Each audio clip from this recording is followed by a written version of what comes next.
Глубочайший за последние несколько веков политический кризис в России привел в 1917 году к ее развалу на десятки отдельных, номинально суверенных государственных образований.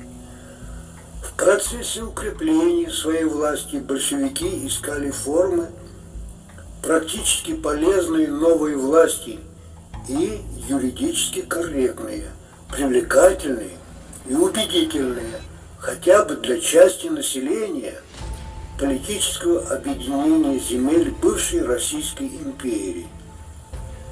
Работа по собиранию земель большевики, взяв власть, теперь вынужденно стали собирателями русских земель, велась еще в ходе гражданской войны. После ее завершения юридически корректные формы стали важнее военных побед. Посмотрим, какие это были формы. Еще в годы гражданской войны сложился военно-политический союз советских республик. Что же это за союз? В 1919 году в ЦИК РСФСР при участии представителей советских республик издал декрет об объединении советских республик России, Украины, Латвии, Литвы, Белоруссии для борьбы с мировым империализмом. Признавая независимость и право республик на самоопределение, было решено объединить их военные, хозяйственные, финансовые и железнодорожные организации. В сложных условиях войны удалось создать единую военную организацию республик, однако к началу 1922 года ситуация значительно изменилась. 6 советских социалистических республик РСФСР, УССР, БССР, Азербайджанская ССР, Армянская ССР, Грузинская ССР и две народные советские республики Бухарское, бывшее Бухарское ханство, и Хорезмское, бывшее Хивинское ханство, продолжали сближение уже в условиях мира. Укреплялись экономические и политические связи. Вот некоторые факты. В конце 20-го, в начале 21-го года правительство РСФСР выделило Армянской ССР денежную суду 3 миллиарда рублей, направило эшелон с товарами первой необходимости, 325 тысяч пуд зерна, 5000 пудов сахара. Из Азербайджанской ССР в Армению было послано 50 вагонов хлеба, 36 тысяч пуд нефти. В 1920 году в составе РСФСР были провозглашены автономные республики Туркестанская и Киргизская. Всего в состав РСФСР входило 8 автономных республик и 11 автономных областей. В 1920-21 годах между РСФСР и другими республиками были заключены договоры о военно-хозяйственном союзе.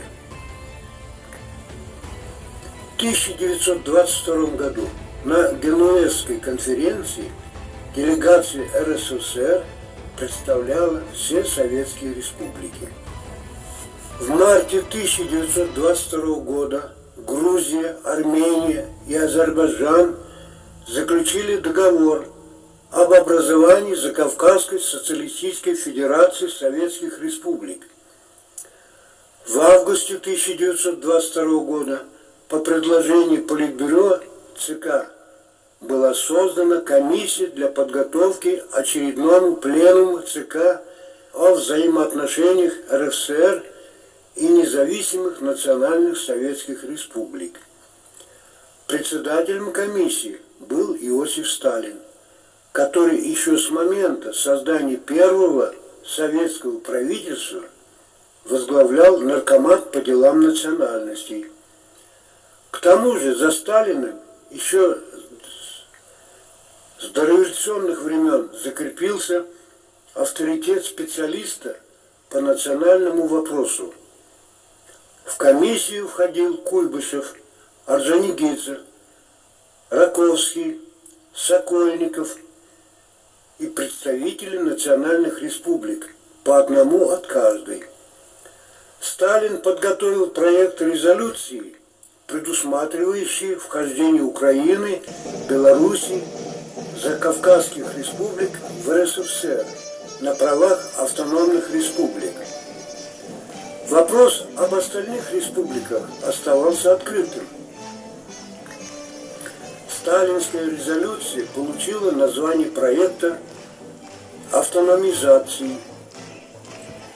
ЦИК и Совет народных комиссариатов РСФСР становились высшими органами государственной власти в новом государстве, а большинство наркоматов республик подчинялось соответствующим наркоматам РСФСР. Проект Сталина был разослан для обсуждений Центральные комитеты Компартии республик, его одобрили Центральные комитеты Азербайджана, Армении. Против выступил Центральный комитет Грузии, заявив, что объединение в форме автономии преждевременно. Объединение хозяйственной и общей политики необходимо, но с сохранением всех атрибутов независимости. Фактически это означало оформление конфедерации советских республик, основанной на единстве военной, политической, дипломатической и частично хозяйственной деятельности. Центральный комитет Белоруссии высказался за сохранение существующего положения. ЦК КП Украины проекта не обсуждал, но и заявил, что исходит из принципа независимости Украины. На заседании комиссии 23 и 24 сентября 1922 года под председательством Молотова принимается проект Сталина. Грузинский проект отклоняется. 3 республики фактически против автономизации, а принимается предложение Сталина. При этом комиссия предполагала свое решение после его одобрения на пленуме ЦК передать национальным центральным комитетам как директиву к исполнению без всякого обсуждения. Пленум был назначен на 5 октября. Материалы обсуждения направили Ленину в Горький. Ознакомившись с материалами комиссии, Владимир Ленин встречается с вызванным в Горький Сталиным и убеждает его изменить параграф 1 проекта. В тот же день Ленин пишет для членов Политбюро письмо об образовании СССР, в котором подчеркивает, что РСФСР должна признать себя равноправной с другими республиками и вместе и наравне с ними войти в новый союз. Надо полагать, что такая формула была единственно приемлемой. В конце сентября Ленин беседует с членами Центрального комитета КП Грузии.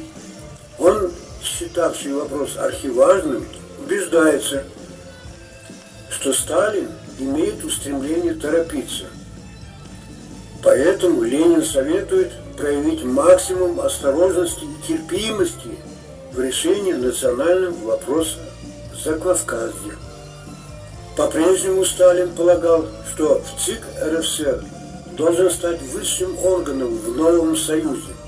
Тем не менее, понимая, что в результате вмешательства Ленина комиссия не примет ее предложений, Сталин переработал свой проект и указал, что новая резолюция лишь несколько измененной, более точной формулировкой старой, которая в основе правильная и безусловно приемлемая. Автономизация. Признать целесообразным заключение договора между советскими республиками Украины, Беларуси, Азербайджана, Грузии, Армении и РСФСР о формальном вступлении первых в состав РСФСР. Второе. В соответствии с этим постановлением ЦИК РСФСР считать обязательными для центральных учреждений, упомянутых в пункте 1 республик. Постановление же Совнаркома РСФСР для объединенных комиссариатов этих республик. Союзные государства.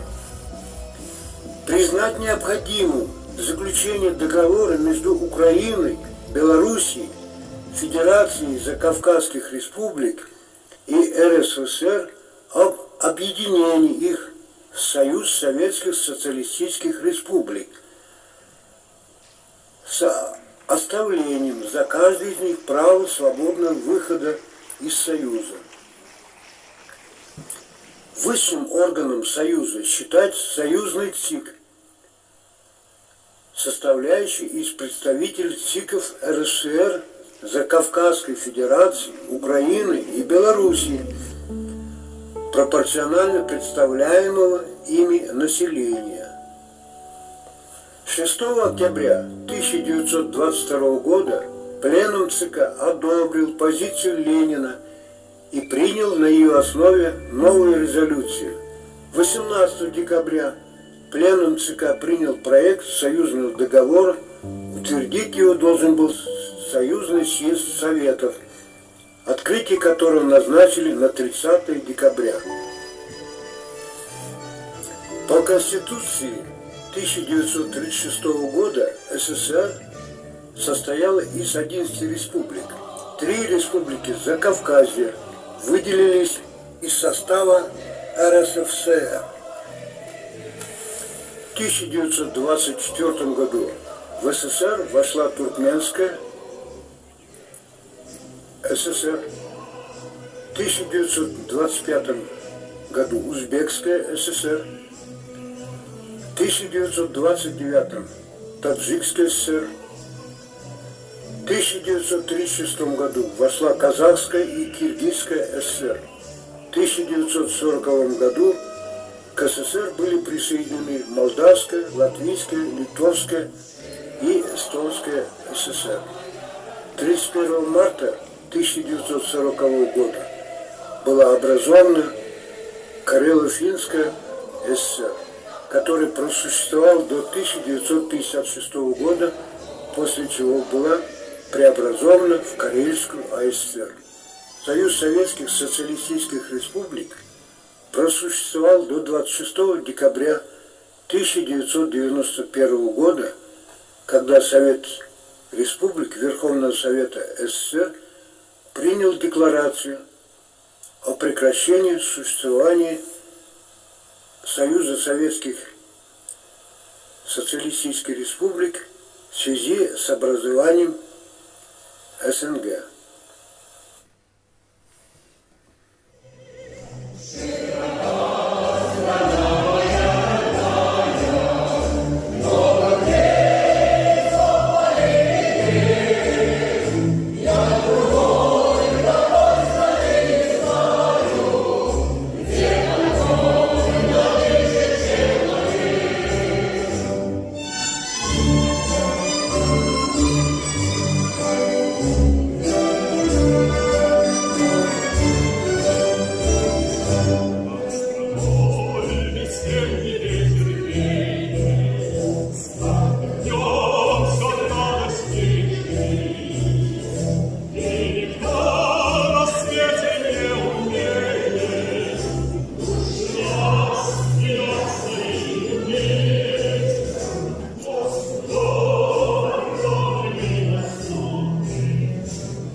Октябрьская социалистическая революция раскрепостила народы, страны, создала все необходимые условия для их равноправного и свободного развития. В тройке первых среди 20 автономных республик была образована Чувашская автономия. 24 июня 1920 года был принят исторический декрет об автономной Чувашской области, подписанный председателем Совета народных комиссаров Владимиром Лениным и председателем Всероссийского Центрального исполнительного комитета Михаилом Калининым. Для руководства новой административной единицы был создан революционный комитет Ревком. Председателем Ревкома Чувашской автономной области был избран Даниил Эльмин, первый председатель Чувашского областного исполнительного комитета, председатель Чувашского... Исчезло государственное образование Советский Союз. Ее поглотило море бездушия, противников социального равенства, стремящиеся превратить человечество в своих рабов. Но города и села, реки и моря, деревья, расцветающие в весеннюю пору, помнят. Люди и народы не забыли, когда жили лучше, чем вчера. И этому народу все было по плечу.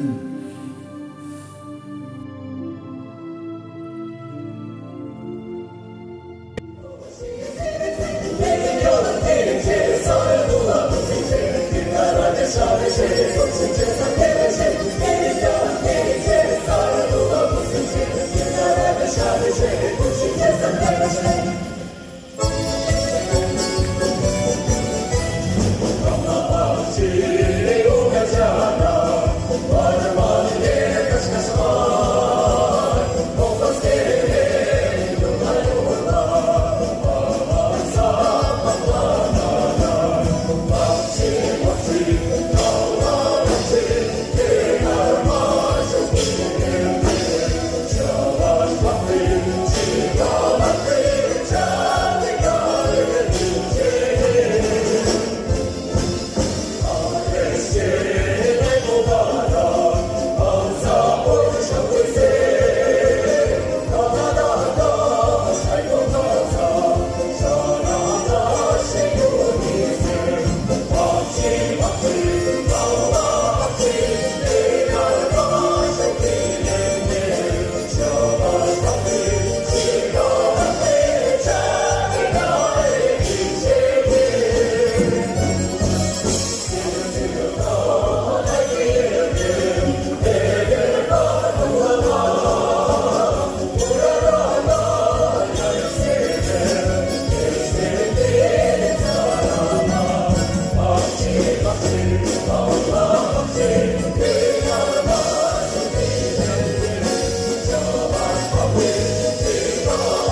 Лауреат всероссийских и международных конкурсов Иван Николаев. Я люблю тебя, жизнь.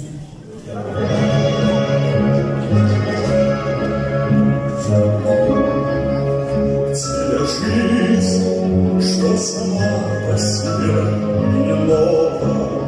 Я люблю тебя, жизнь, я люблю тебя снова и снова.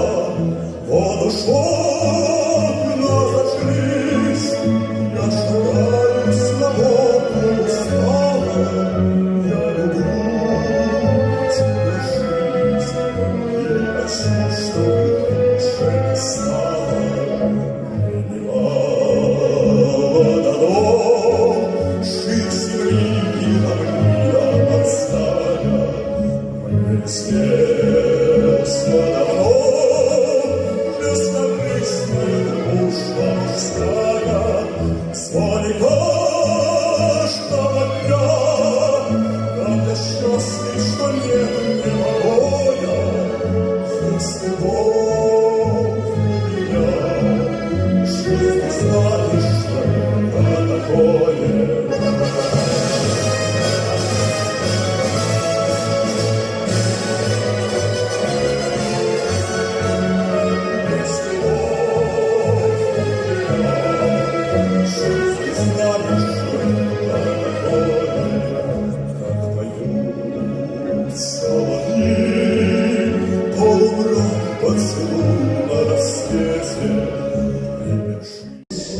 Здравствуйте, Николай Михайлович. Вы у нас единственный основатель Чебоксара, который основал музей изделий СССР советского периода. Ну, сегодня мы празднуем столетие создания Советского Союза, который формировался именно в 22 году, то есть 100 лет ровно в этот день. Я вас как-то уже видел в зале, а вот мне сейчас посчастливилось тут в фойе встретиться. Давайте об этом поговорим недолго, коротко. Ну, во-первых, я не единственный, кто интересуется историей Советского Союза. Многие тоже коллекционируют, но в таком большом масштабе, да, наверное, мне это удалось, привлекая единомышленников. Я вначале открыл в деревне музей, собирал, а потом уже там чистовато стало и с финансированием, потом я перевез сюда. Здесь узнал, что в городе Чебоксары тоже существовал музей города Чебоксары, но по разным причинам из-за отсутствия доходности закрыли этот музей. А фактически это музей города Чебоксары тоже музей истории СССР. А я же был как-то в каком-то году, несколько лет назад, в вашем музее и какой-то видеоролик, репортаж я там делал. Да. Ну, вот сейчас, наверное, у вас пополнилось уже? Ну, конечно, конечно. Сейчас у нас весь третий этаж заполнен музейными экспонатами. Все залы сейчас у нас там 4 или 5 залов там. Готовимся, уже перешли еще на этажом ниже. Со мной вместе участвует и молодежь.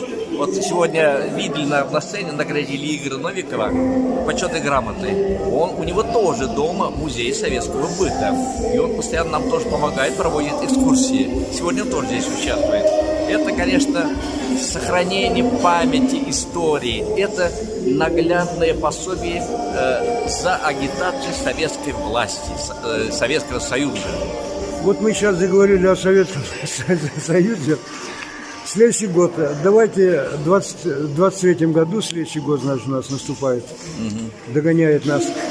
Давайте мы увидимся в вашем музее и ваше пополнение там, и ознакомимся, как у вас музей, в каком состоянии, чем богат он стал, какими экспозициями.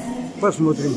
Экспозиций, конечно, очень много, но мы продолжаем собирать и обращаемся, может быть, даже через вашу передачу ко всем гражданам, у кого есть сохранившиеся предметы старины, советского периода или даже любого периода, мы готовы их принять и даже организовать уголки вашего семейного музея. У нас уже такие появились. То есть у нас в Одноклассниках, у меня друзья почти 7 тысяч там, мы обращаемся к 7 тысячам друзьям. Ко всем одноклассникам, советским людям, да, неравнодушным. Давайте помогать в создании, пополнении Адиору Николаю Михайловичу, который первый в Чебоксарах создал такой музей. Ну, в таком Советского большом Союза. масштабе это да, это действительно людям это очень нравится, благодарят, гордятся. В Москве, говорят, такого музея нет, как у вас. Там я этим, конечно, очень доволен. Может быть, прибыли нет, но зато какие слова, благодарности они оставляют в книге записи. Это мне вдохновляет, на самом деле, действительно так. Все, я передам всему сообществу интернет-вещания Самана ТВ. Жду всех в музее Советского Союза в магазине «Кумашка» по улице Комсомола. Все, спасибо, до свидания, удачи вам. Да.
Стала Великая Отечественная война, продолжавшаяся 1418 дней и ночей. Под руководством коммунистической партии во главе с Иосифом Виссарионовичем Сталиным советский народ выстоял и победил. Победа над фашизмом досталась нам дорогой ценой. СССР потерял около 27 миллионов человек. Было разрушено 1710 городов и поселков, более 70 тысяч сел и деревень, 32 тысячи промышленных предприятий, 4100 железнодорожных станций, около 63 тысяч километров железнодорожных путей, 1870 железнодорожных мостов и других сооружений. Для жителей Советского Союза война была общенародной и священной. Важнейшими слагаемыми Великой Победы стали патриотический подъем и единство всех народов. Из Чувашии на фронт ушло 208 тысяч человек, половина из которых не вернулись домой. Мужество и героизм 54 тысяч человек отмечены орденами и медалями.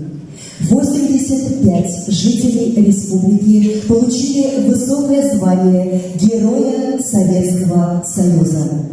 13 человек стали полными кавалерами Ордена Славы. На Чувашской земле родилось более 50 выдающихся полководцев, генералов армии и адмиралов флота. Сегодня Чувашия гордится и 7 героями России. Не померкнет в веках и слава 172 тысяч тружеников тыла, в основном женщин и подростков, возводивших морозной зимой 1941-1942 годов знаменитый Сурский и Казанский оборонительные рубежи общей протяженностью 300 километров. Прирытия окопов, блиндажи и укрепления ими вручную было вынуто около 5 миллионов кубометров грунта.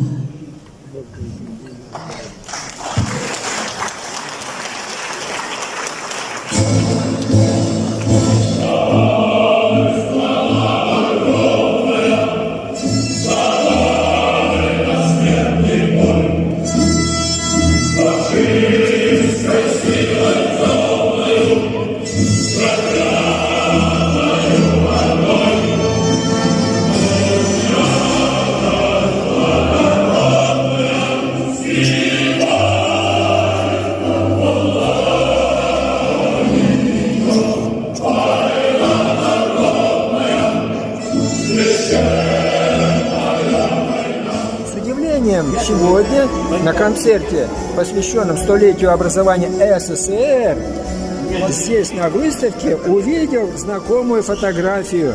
Фотография эта с Ейского авиационного училища летчиков имени летчика-космонавта Комарова Владимира Михайловича. Друзья мои, одноклассники и вообще интернет-сообщество сообщаю, я встретил товарища по интернату, где мы воспитывались в Алатыре. Это Ванька Ефимов. Все вы знаете. Давай, Вань. Я приветствую тебя и рад, что ты увидел свое знакомое училище. Очень приятно, конечно. Это история страны. Если я точно вижу, 86-й год. Да, 86-й, май 86-й год. Вот. Я выпустился, это значит журнал 86-й год, в 84-м году училище закончил. Вот это как раз, и по-моему, даже это, по-моему, Геннадий Михайлович Курков, мой родной. То есть ты узнаешь своих? Да, по-моему, это Геннадий Михайлович. Похож, во всяком случае, на него. С праздником, активного долголетия всем. Да, и вам я тоже этого желаю. А в целом же нашему поколению это очень нужно. Нужно. Потому что мы вроде как последнее поколение, которые родились в Советском Союзе. А кому мы отдадим страну? Вот вопрос. Кому мы оставляем страну? Мы же уйдем когда-нибудь. За нами новое поколение рожденных, но они уже не в СССР рожденные. Мы-то крепкие душой, а как они будут? Задача вырастить достойное поколение. Ну, согласен, так должно быть. Ладно, Ваньки, я пожелаю тебе здоровья, удачи и всего наилучшего. До новых встреч в интернет-сообществе. До встречи. Вы точки звезды телеграфные, ищите настрой, как меня. Сегодня не личное главное, а сводки рабочего дня. Заботится сердце волнуется, а чтобы покупиться грусть. Мой радостный дом или улица, мой адрес Советский Союз. Мой радостный дом или улица, мой адрес Советский Союз. В преддверии такого большого праздника хочу пожелать вам счастья, любви, ну и, конечно же, с наступающим праздником 100 лет СССР!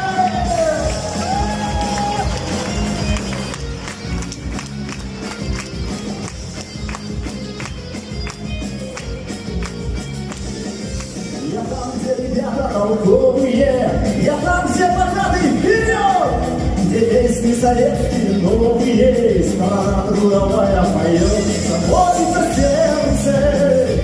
сердце волнуется, а чтобы покуется грусть.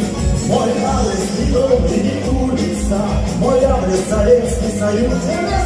Мой адрес не дом и не улица, мой адрес Советский Союз. Мой адрес не дом и не улица, мой адрес Советский Союз. А теперь что слышали в Москве? И не улица. Советский Союз!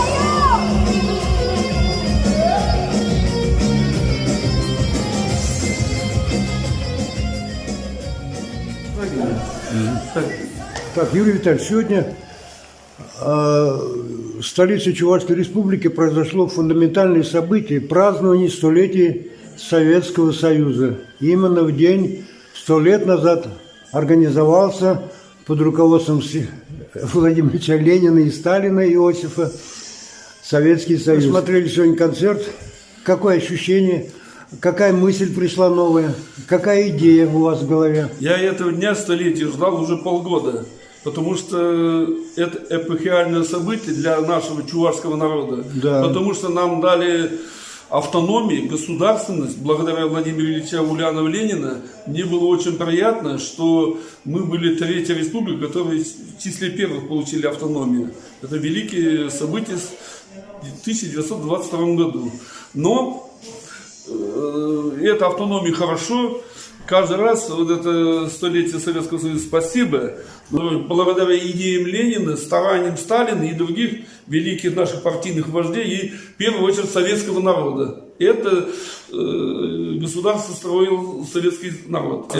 СССР распался, Россия отдельно начала жить. Великих строек почти нету. Мы все живем на базе того, что построено при СССР. Ну, да, хоть тракторный завод, хоть теплоэлектростанция, хоть гидроэлектростанции по Чувашии. Как не смотри, мы все на базе Советского Союза процветаем. Но я считаю, в истории... Мы проедаем Советский Союз. Ну, проедать будем долго. Процветания не видно, но проедаем. То, что построено теми временами. Спасибо советскому народу, что вы так построили. И мы, правопреемники, российские коммунисты Российской Федерации, мы имеем этот праздник отмечать со всей душой, как сегодня такая культура Ухсай. Очень хорошая организация.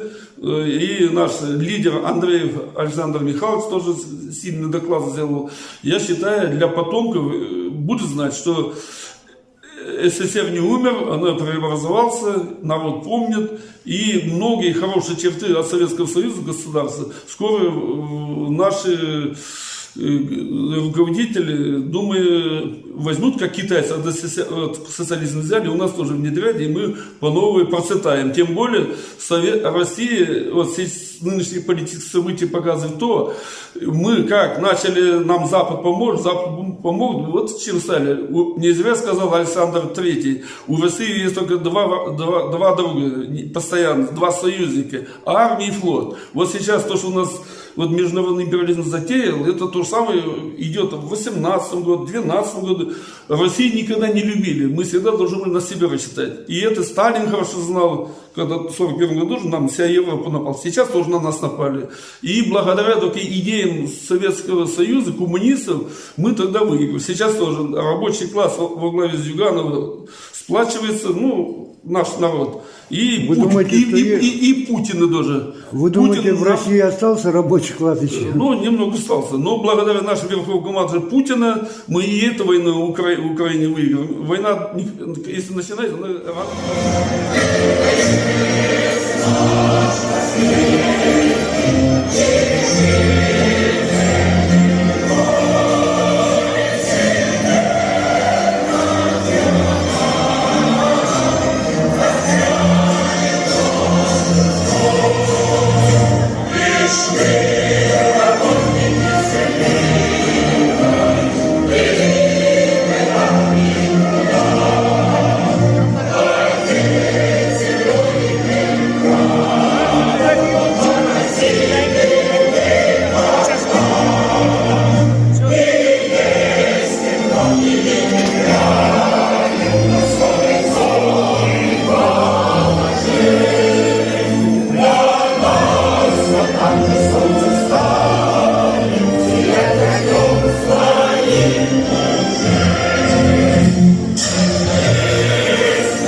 Сегодня фундаментально значимые события для всех россиян. ну и, скажем так, и тех республик, которые в Советском Союзе были равны со всеми. Но их они не с нами сегодня рядом. Вот это фундаментальное событие. Россия празднует. Мы сегодня праздновали в Чебоксарах. Ваши комментарии о событиях, об этом празднике и праздновании. Ну, то, что мы сегодня праздновали, невозможно описать словами. Это событие эпохального масштаба, потому что столетие Советского Союза, в принципе, должен праздновать весь мир. Потому что другого такого государства в мире уже не будет никогда. Мы первые создали именно государство трудящихся, где народ правил. Неважно там через какие органы, но все равно было народовластие настоящее. Больше такого государства невозможно в мире будет создать, потому что сейчас все кругом коммерциализировано в рыночных условиях. И нашу страну упорно верхушка нынешнего нашего государства гонит в этот рынок. И никак не хочет возврата к социализму, несмотря на то, что вот мы сегодня видели со сцены, по фильму, какие были величайшие достижения в нашей стране. Очень большие. Невозможно представить. Вот сравнение проводят 22-й год и 91-й. 91-й в проигрыше. Везде во всем проигрыше. То, что было в Советском Союзе и что сейчас. Мы никак догнать еще не можем наш Советский Союз. Вот именно по темпам развития промышленности, а без промышленности нет ничего. Ни жилья, ничего, абсолютно. Поэтому почему мы гордимся страной? Не просто потому, что мы в ней родились. Да, там было тяжело и голодно, и дефицит товаров был.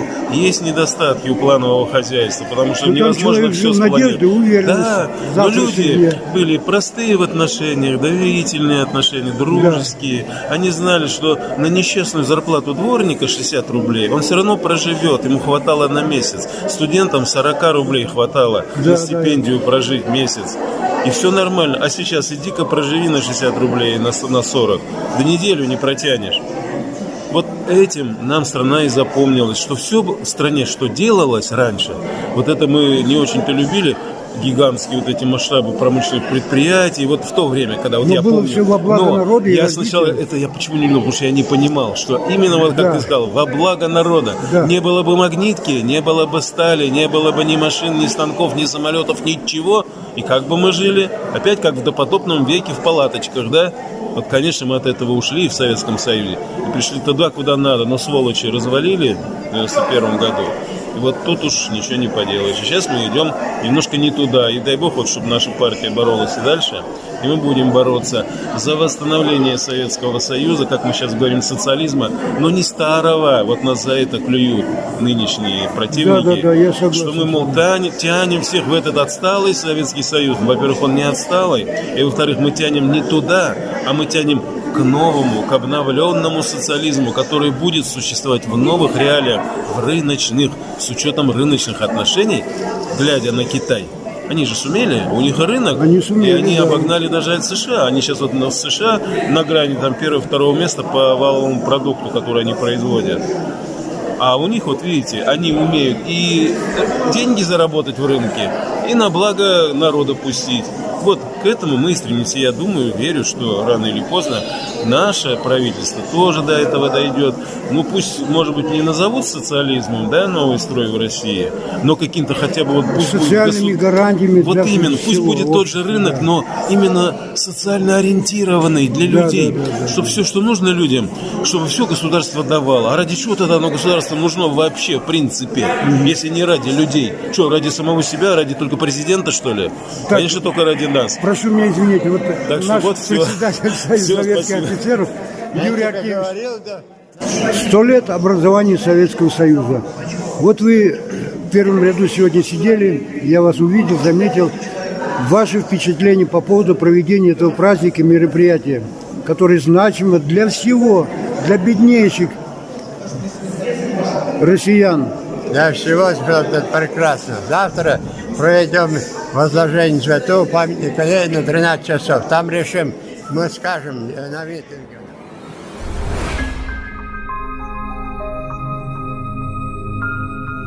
Советский Союз не сразу начался.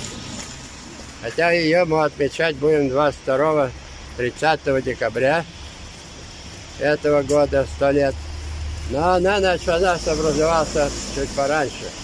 К этому готовят, потому что была Октябрьская революция. Народ безграмотный был. Бедный был. И под руководством коммунистов провели все-таки Октябрьскую революцию в 17 году, власть взяли в свои руки. Выгнали капиталистов из России и начали строить государство народное.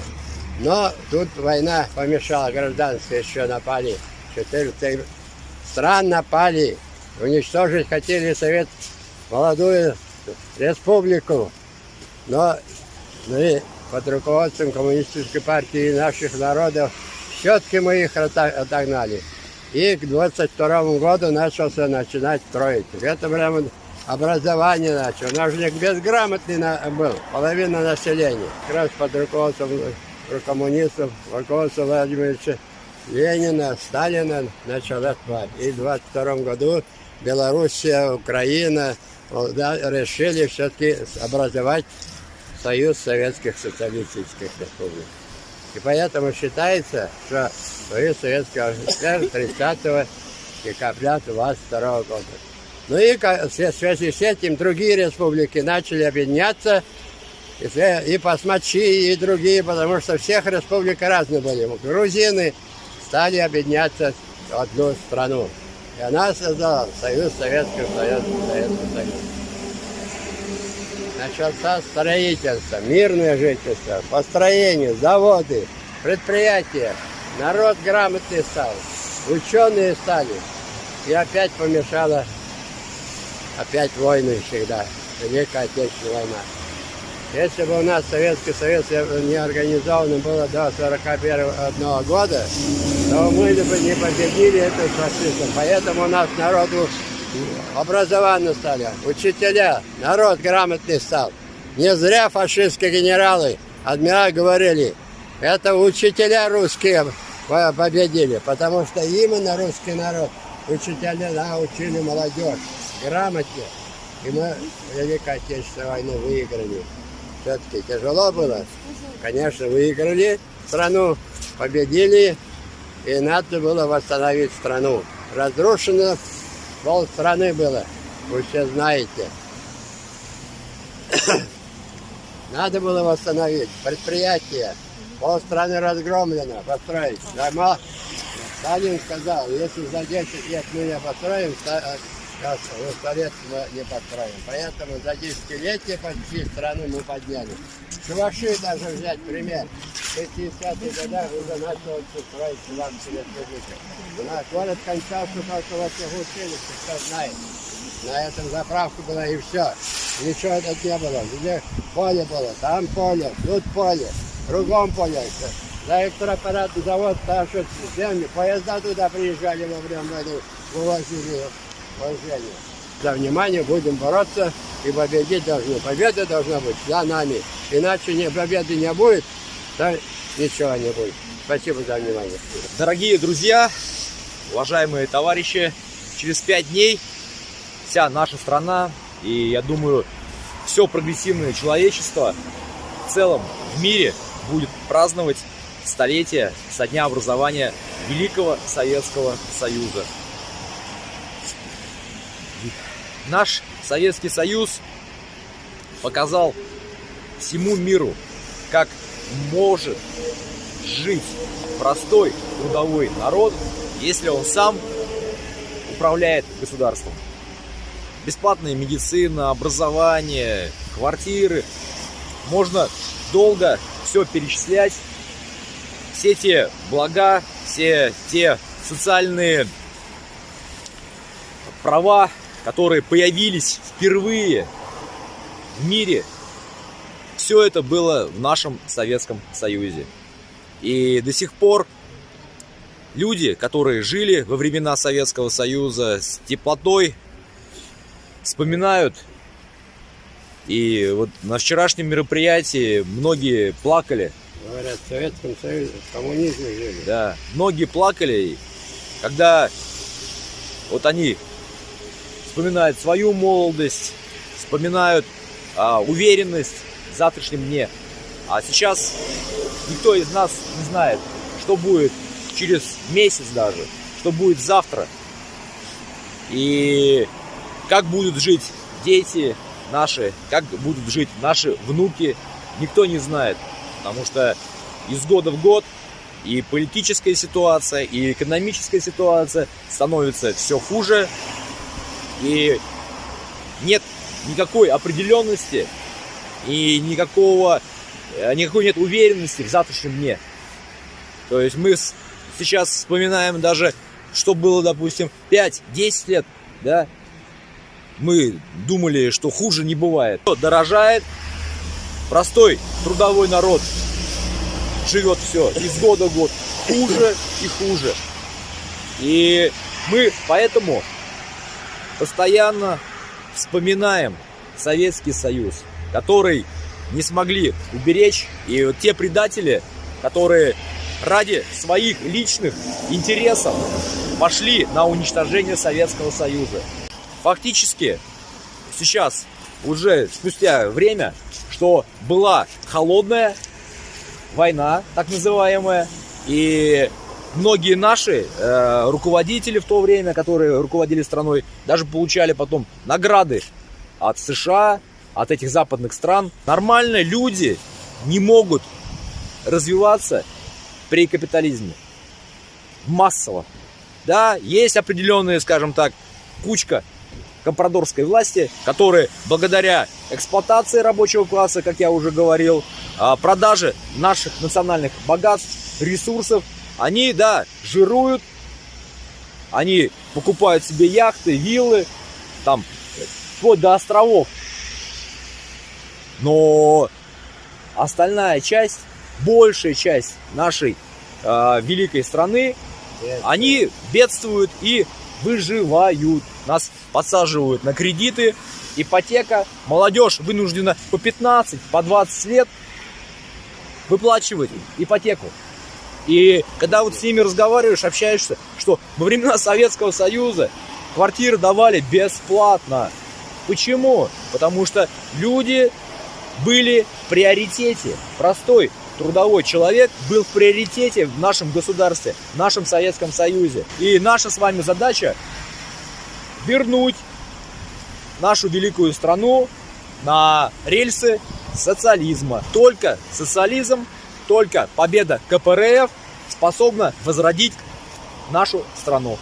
Всех с наступающим праздником, с нашим столетним юбилеем со дня образования Великого Советского Союза и с наступающим вас Новым годом. Желаю всем крепкого здоровья, счастья, успехов и победы!